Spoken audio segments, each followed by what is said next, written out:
తనంతట తానే ఎలాగూ ఫలించదో అలాగే నా యందు నిలిచి ఉంటేనే గాని మీరు ఫలింపరు. దేవునికి స్తోత్రం. అంటే మనం దేవునిలో లేకుండా, దేవునితో కాకుండా మనం చేసే ప్రతి ప్రయత్నము, ప్రతి ప్రయాస, ప్రతి పని కూడా వ్యర్థమే. ఏ కార్యమైనా ఆయనతో పాటుగా, ఆయనతో ఉండి, ఆయన అధ్యక్షతలో, ఆయన నడిపింపుతో మనం చేసినప్పుడు మాత్రమే ఆ కార్యము దీవించబడుతుంది, ఆ పని వర్ధలతో ఉంటుంది.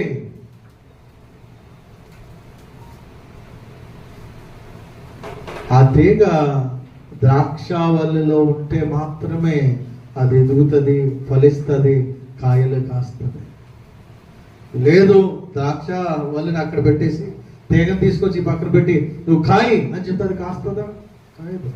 ఎందుకంటే ఆ ద్రాక్షావల్లిలో నుండి దానికి రావాల్సినటువంటి ఆ బలం, దానికి రావాల్సినటువంటి జీవం, దానికి రావాల్సినటువంటి ఏవైతే ఉన్నాయో అవన్నీ కూడా దానికి సరిగా అందాలంటే ఇది దానితో అంటుకట్టబడి ఉండాలి, దానితో కలిసి ఉండాలి.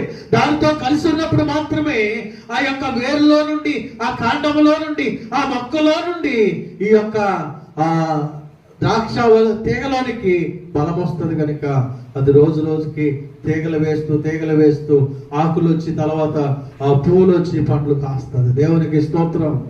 హల్లెలూయా. మనం కూడా దేవునిలో రోజు రోజుకి ఎదగాలి, ఫలించాలి అంటే ముందుగా మనం ఆయనలో ఉండాలి. చాలా మంచి మాట చెప్తున్నాడు. తనంతట తానే ఈ తీగ ఎలాగైతే ఎదగలేదో మనంతట మనమే దేవుడు లేకుండా దీవించబడిపోం. కొన్ని రోజులు, కొన్ని సంవత్సరాలు, కొన్ని నెలలు బాగానే వెళ్తున్నట్టు అనిపిస్తుంది, కానీ ఆ కార్యము సంపూర్తి అవదు, ఆ పని సంపూర్తి కాదు, అది దీవెనకరంగా ముగించబడదు. ఎందుకంటే దేవుడు లేకుండా మనం చేస్తాం. మీరు ఫలించాలి అంటే గనక నా యందు నిలిచి ఉండాలి. ఎవడు నా యందు నిలిచి ఉండునో వాడు బహుగా ఫలించును. దేవునికి స్తోత్రం. హల్లెలూయా. అక్కడ ఇంకొక మాట చెప్తున్నాడు, నాకు వేరుగా ఉండి మీరేమి కూడా చేయలేరు.